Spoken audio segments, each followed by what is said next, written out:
yesterday, tomorrow too. I'ma always do whatever solid do, and you ain't gotta question how I move with it. What's happening? What's happening? It's another good day for a good day. We just pulled up to the Marymount Barber College. I'm finna holler at the Sensei, my homeboy, motivational speaker, barber instructor, and a whole bunch of other stuff. Mike Sensei Ivey. Let's go see what he's talking about, y'all. Homie. What's happening, bro? Good to see you, bro. Good to see you, bro.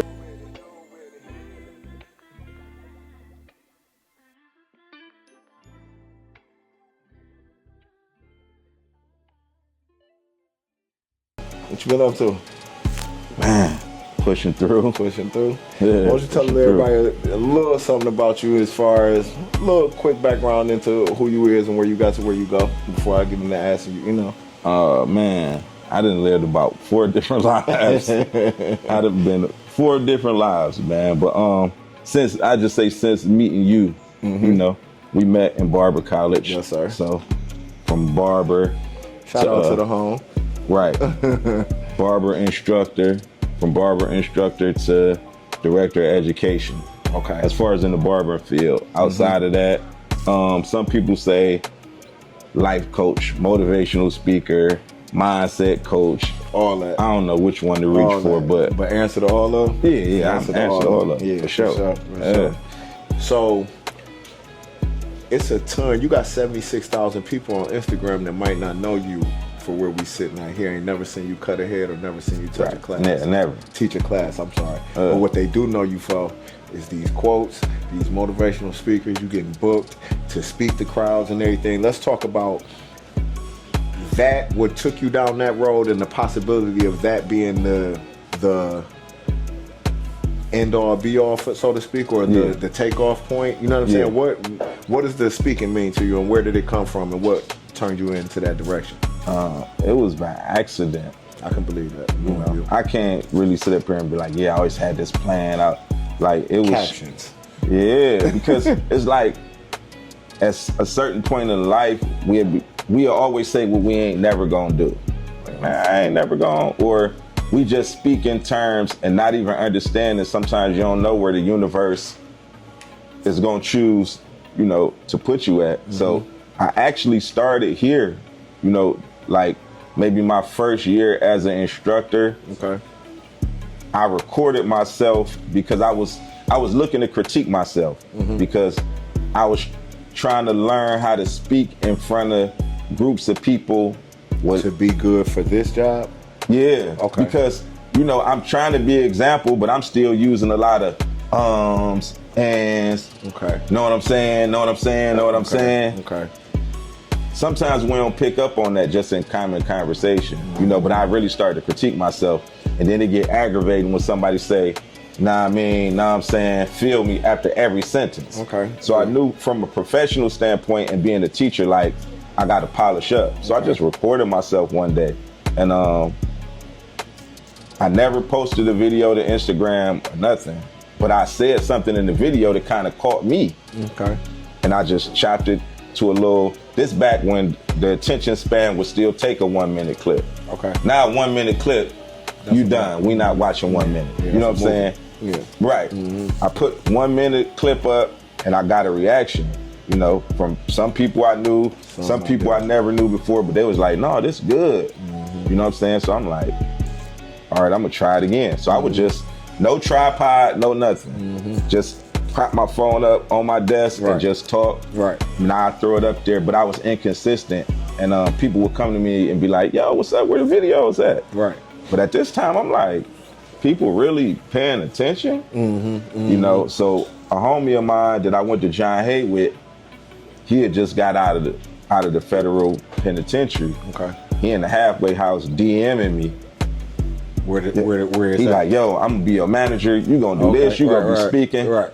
This is my homie, always been an intelligent guy, always been forward thinking our whole life.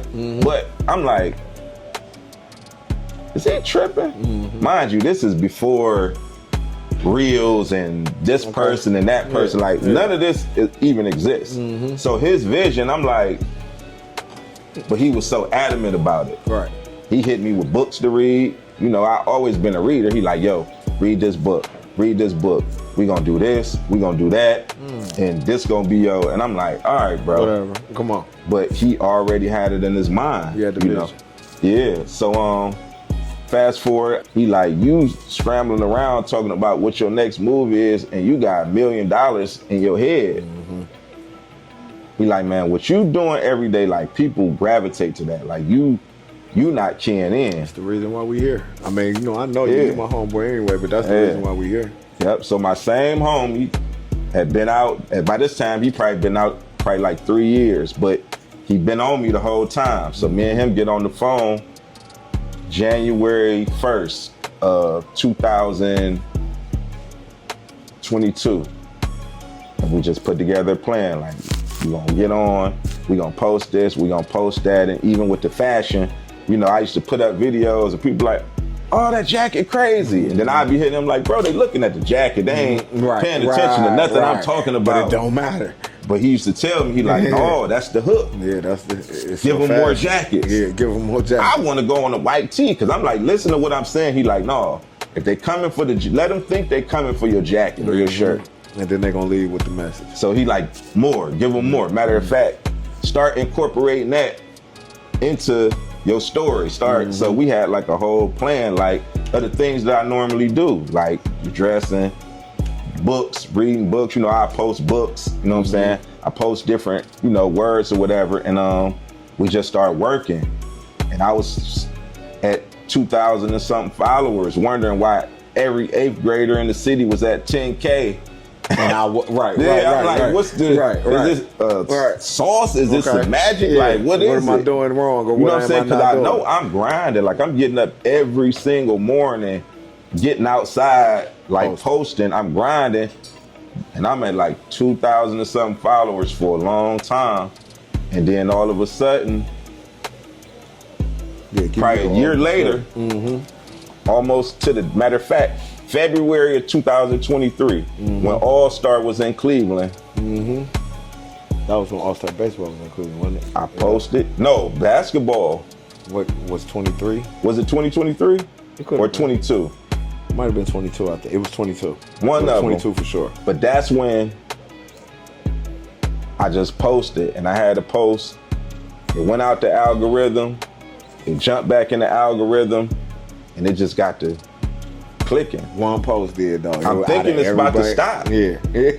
10,000, 20,000, 80,000, 150,000. Now my followers starting to jump. Every time I open my phone, I got 100 new followers. So in 1 week, in a week's time, I went from like 2,800 followers to like 34,000 off a post. From there, I'm like, oh, we lit. We lit. They really paying attention. And then that helped also keep motivation. Yeah. And then like a year later, still grinding, I had another post that I started not to even post because I cussed. Okay. I'm like, man, I don't cuss. I ain't putting that up. I'm playing with I don't know how to edit. I'm just playing with the little caption thing. And it was like, beep. I'm like, oh, it's meant to be. I didn't know it was gonna edit it. I said, oh, this is meant to be. I threw it up. Next thing you know, I got celebrities following me. I'm looking rappers that I grew up listening to. It following just me. Smokey Norfolk. I'm like, what is? And it just got to clicking. That one did like a couple million. And then that's when, the doors start opening. People start, messaging me, hey, you want to come here and speak? You want to do this? And everything that my man had told me started coming. Yeah. You know what I'm saying? Everything he had told me, he like, bro, I told you, like, this what it's about to be. Now is he the manager and everything like supposed to? Man, I can't. Who else I'm gonna go? I can't. You know what I'm saying? Yeah. I got other people definitely like in the infrastructure that help me with, you know what I'm saying, with a lot of different things. And that's another thing I had to learn. You gotta have an infrastructure. You know what I'm saying? People that are good at things that you're not good at. Yeah, you know what I'm saying? But that's my, you know what I'm saying, conciliary. Like, regardless of what I'm doing, I'm gonna run everything through Johnny. Okay. You know what I'm saying? Everything gonna run through him. That's the point, man. You know what I'm saying? On everything. But he had the vision. Okay. So let me ask you real quick of this. Since you to spawn off segue off of vision, the word vision itself, what is your vision of where you want this to go and what you see this, the speaking part, your influence from your thoughts to the world, where you see it going and where you want it to take you? Global. Like, that's seriously speaking. Like, global. Like, honestly, I always, I was rapping my whole life. You know what I'm saying? But that was just, I didn't know how to dance. I didn't know how to sing. Seriously. Who we wanted to be. That's true. We wanted to be Michael Jackson. Mike, for me, man, I wanted to be Bobby Brown. That's a whole nother episode. You wanted to be Bobby. I wanted to be Bobby, man. Most of us wanted to be Michael. That's true, bro. Right? I wanted to be but Bobby. I definitely didn't know how to sing. I used to try to dance. My sister used to be like, you stiff. You don't got no rhythm. You know what I'm saying? So it's like, all right. I go to the movies to see Crush Groove. Oh, it was over. From that point, from 8 years old on, I was a rapper. I'm a rapper. But even as a kid, like, my kindergarten teacher, no, you about to be the master of ceremony at the graduation. So you about to go up here in front of these 300 students. Back when they had the microphone plugged into the record player. Give me the microphone. You get in front of these 300 parents and you go say this speech. And do it well. And speak. I ain't scared, nothing. Scared, You know what I'm saying? So speaking always been, you know what I'm saying? Natural. It always been natural. So it's like global, man. I touch a lot of people, but I want to touch way more people, man, and encourage people, push people, pull people, drag people. Most importantly, to believing in self. Okay. A lot of our barriers be because we don't really believe that everything is possible. Okay. But just in the strides that I done made, coming from a person who never picked up a pair of clippers, that picked up a pair of clippers to make some money to take care of my kids, wound up to where I am now. And then I look at all my friends, you know what I'm saying? Even our mutual friends. I was with all of them. We was all together. You know what I'm saying? So I got. And we know that without even name dropping, like your circle, a lot of your motivation becomes from your circle, bro. If you don't have friends or a circle where you could look around and be like, man, I want to catch up to bruh, or bruh motivate me and all that. That's I remember when. And I done had conversations with each one of them in the beginning stages. You know what I'm saying? When I was still in the beginning stages. So to see, it showed me like everything possible. What's happening? This episode is being brought to you by Supreme Legacy Barber Salon, where hair always hitting the flow. 1649 Lee Road, Cleveland Heights, Ohio, 44118. Catering to all styles and textures of hair. Come on up to see us. Walk-ins always welcome. Gone. Now we're gonna move on into the, the swag, the fashion, the what makes us who we are. Because I've known you for long enough that I ain't never really known you to not be fashionable, polished, clean. I'm gonna ask you, what's your influences and what do you think fashion means to you, and what do you think fashion does as a perception of a person? Influence currently or period, however. Period.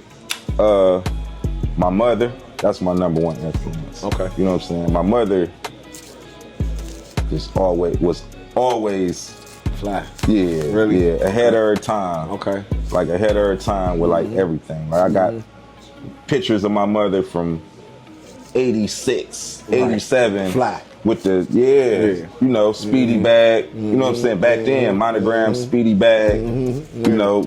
Big belt, shoulder pads, dresses, never wore jeans, none of that. So in turn, of course, she always dressed me a certain way. That's how you raised that boy too. We ain't gonna get into it. Yeah, so it was Pierre Cardin back in the day. You know what I'm saying? Into polo, etc. But my mother first, George Jefferson. Okay, I didn't know that. And tell me why. You know, George, Clean. First of all, he coming through every day in a suit. And when you see him outside of a suit, it look awkward. You know, 3 pieces. You know what I'm saying? I don't know. It's just like even when I was a kid, I used to watch certain TV shows, and I always paid attention to the wardrobe. You know what I'm saying? I used to watch The Jeffersons, Jack Tripper. Niggas don't know nothing about no Jack Tripper. Nah, I used to like Jack Tripper. Yeah, man. Rugby shirts, Yeah. corduroys, Man. waffle bottom Nikes, corduroy blazer with the leather It's so patches. funny, bro, when I think about it now. I ain't never been able to ask you your influences, and I see it now. You see what I'm saying? I see Jack Tripper But this now. is me as a little kid. Like, he fly. Yeah, for sure. Right. Yeah, even looking at the women on the show, you know, they high knee-high boots, you know what I'm saying? Might have on a little polo dress with the collar flipped up with a little belt around it. Like, the whole demo was fly. And, you know, a couple guys from my neighborhood, you know what I'm saying? My man Drake from my neighborhood, you know what I'm saying? Always was ahead of his time, you know, just turning me on to different things. But definitely my mother, and definitely, you know, people from TV. Like I say, I was focused in on fashion from a young age, you know. And see, me, you know, that's one thing that I've always known about you. I'm more so, you know, I'm more so always fresh. But I know you, I've always been like, man, he thought about that. And he put the intangibles. And it don't necessarily be about labels. I ain't never known you to be no label whore neither. You finding stuff, bro. Yeah, and see, to me, one, that's like the thrill of the kill. Okay. You know what I'm saying? Because I'll be honest, like, I got a little bit of everything, but I don't really aim for a label. It's just like, I can't go nowhere without looking. I might be pushing my cart through Walmart to get milk and eggs. You know what I'm saying? But I'm going to slide through. And see if it's a shirt or something. A shirt, it might be a little jacket. You know what I'm saying? Walmart, Target, wherever I'm at, Costco, I'm looking to, you know what I'm saying, find a piece. You know what I'm saying? If the designer come, it come. But if that's not my, you know what I'm saying? I want to see style. Yeah, because style gonna last forever. Right. You know what I'm saying? Yeah. It's like building a wardrobe is different than having a lot of clothes. Okay. Like a lot of people, like, I got way more clothes than you, which is preposterous to say, just being honest. But even if you do, you might have a lot more pieces than me. But do you know how to build a wardrobe? Right. You know? Bro, you know you having an Amber's conversation right now, don't you? Yeah, I know. Oh, I know. I know. Oh, man. Yeah, I know. And that's crazy, too.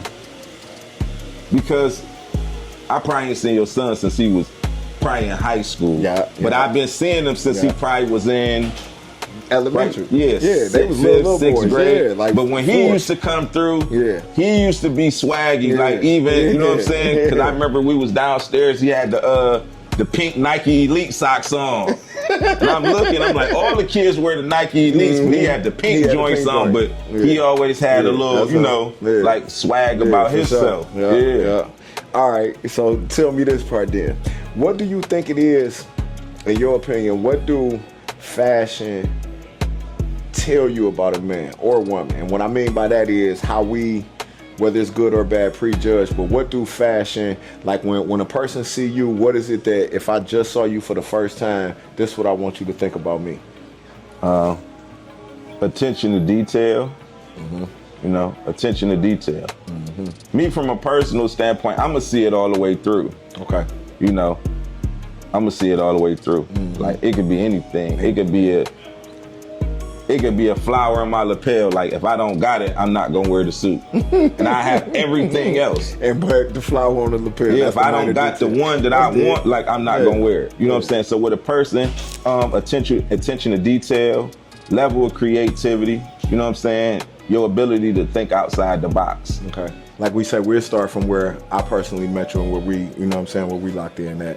In barber school, what was probably one of your early influences, period, to becoming a barber?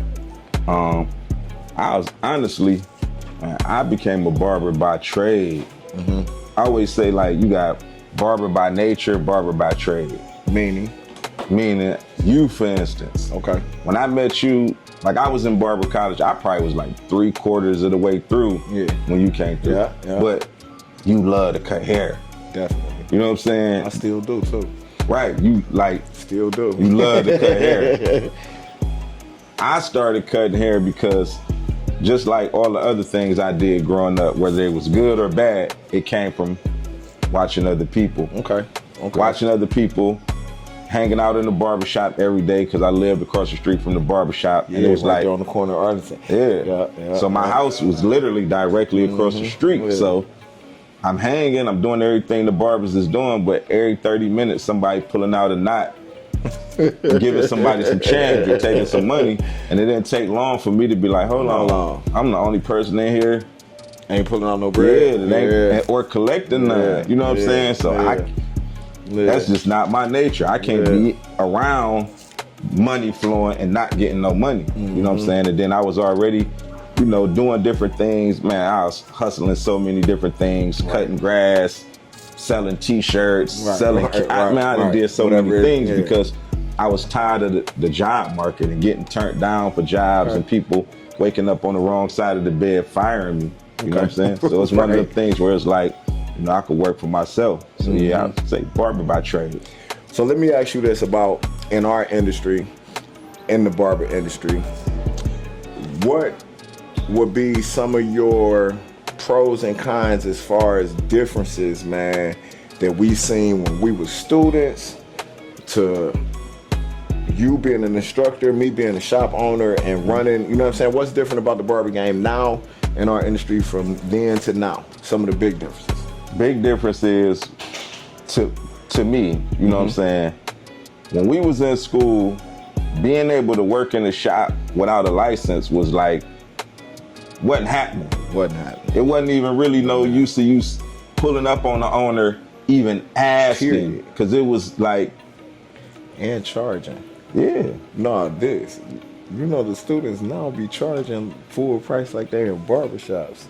Yeah. I be dumbfounded by that. I'd be like, man, we used to literally be happy to compete for tips and was cool with that. Like, man, I made $28 today. Right? They have a sense of entitlement. Okay. Like they feel, we knew, even you having the years of experience in cutting hair prior to coming to barber college, you still was in the mix with us. Like you said, I just made $28 today. You know what I'm saying? You was already grown men then. Grown men, kids, everything. You know what I'm saying? But you knew you had to pay your dues. Right. Like I'm just paying my dues right now. Sure. You know what I'm saying? It's a lack of that now. Nah, they don't believe, because nobody's, the owners, they so lax now. It's a lot of guys that, you know what I'm saying, drop out of school or walk right out of school and go stand in the barbershop and cut hair with the people that had to put in that 1,800 hours. Whereas when we was in school, you wasn't even respected if you didn't put in that 1,800. And no matter how good you could cut hair. I got younglings in my shop, and bro, it's a blessing because they two solid little homies and everything. But that's some of the main stuff I be telling them, like, bro, it has to be relationships, your hard work and everything. You can't even want nothing that you don't work hard for. But like I say, a lot of them don't get that. Nah, ones man, in our shop, they do. I don't know where this heavy sense of entitlement. When we was in school, the only young guy, like teenager, was Marquise. Now, and then Tuck came around right after you left. Okay, yeah. Now I got a lot of young guys. Okay. Like, I got one young guy he turned 18 today and he almost about to graduate. So he came here at 17. I think that's definitely a positive, having more 17, 18, 19-year-olds come through because they found something to do early. They had too much time where they trying to find themselves. No gap. They found something. Because we know in the day and time we living in the city that we live in, they don't really need a lot of time to try to figure out, or a lot of time, idle time can unfortunately be to the detriment of a lot of these young guys. So I love that they get at younger. 17, 18, knowing where you want to go. 19, they coming in, they enrolling. And with this lucrativeness, they gonna be getting money, bro, which will keep them in our industry. You know what I'm saying? Right, and not having to look left or be tempted, to do anything. So I think that's one of the biggest positives, that I got more young guys coming through. Okay. Yeah. That's a good thing. So we appreciate having you on the Swiss account. With that being said, homie, you want to tell everybody how they can get in contact with you, what's your socials and everything else, and what's coming up in the near future? Social media. I'm on Facebook under my real name, Mike Ivey. Mike Ivey, right? I don't know which one my camera. That's yours. Yeah, Mike Ivey.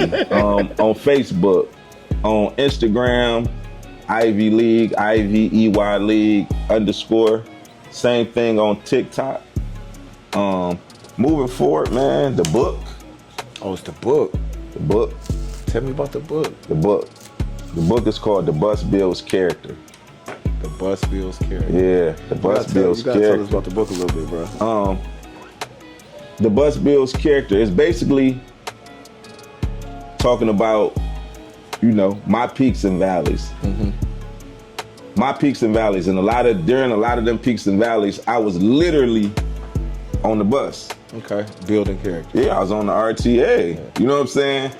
I got the podcast that you're gonna have to come on. That's locked. Thinking is underrated. Okay.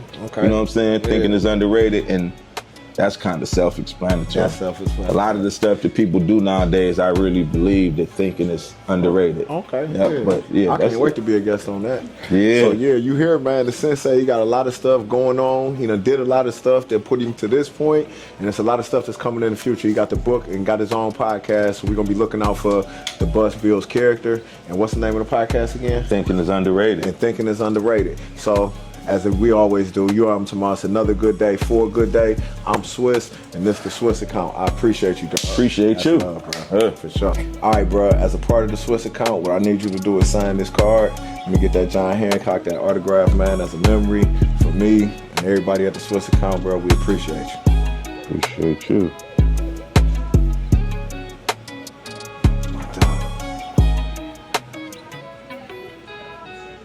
I can cut that walk in. Thank you, bro. Yes, sir.